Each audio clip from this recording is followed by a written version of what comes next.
আসসালামু আলাইকুম। কেমন আছেন সবাই? আজকে আপনাদের সাথে শেয়ার করব লম্বালম্বিভাবে আস্ত করে পটল ভাজার রেসিপি। এভাবে পটল ভাজি করলে কিন্তু খেতে অনেক বেশি ভালো লাগে। তাহলে চলুন রেসিপিটি শুরু করা যাক। পটলটা ভাজার জন্য প্রথমে লম্বালম্বিভাবে কেটে নিয়েছি। এরপরে এর মধ্যে পরিমাণ মতো লবণ, হলুদ, ঝালের গুঁড়া দিয়ে ভালোভাবে মাখিয়ে নিয়েছি। এখন পটলটাকে ভাজবো। এর জন্য চুলায় প্যান বসিয়ে পরিমাণ মতো তেল দিয়ে দিয়েছি। তেলের মধ্যে এখন পটলগুলো একে একে ছেড়ে দেব।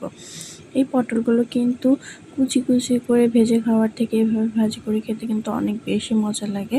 আমি প্রায় এভাবে ভেজে খাই, আমার কাছে অনেক বেশি ভালো লাগে। তো এরপরে পটলের এক পিঠ আমার কিন্তু ভাজা হয়ে গেছে, আরেক পিঠ ভাজার জন্য এভাবে উল্টিয়ে দেব। অবশ্যই পটলগুলো কিন্তু অল্প আঁচে ভাজতে হবে, তা না হলে পুড়ে যাবে। তো পটলগুলো আমি সব এইভাবে ভেজে নিয়েছি, এখন উঠিয়ে নেব।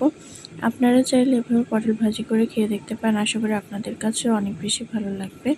এটা কিন্তু গরম ভাতের সাথে অথবা রুটির সাথে খেতেও অনেক বেশি ভালো লাগে, চাইলে ট্রাই করে দেখতে পারেন।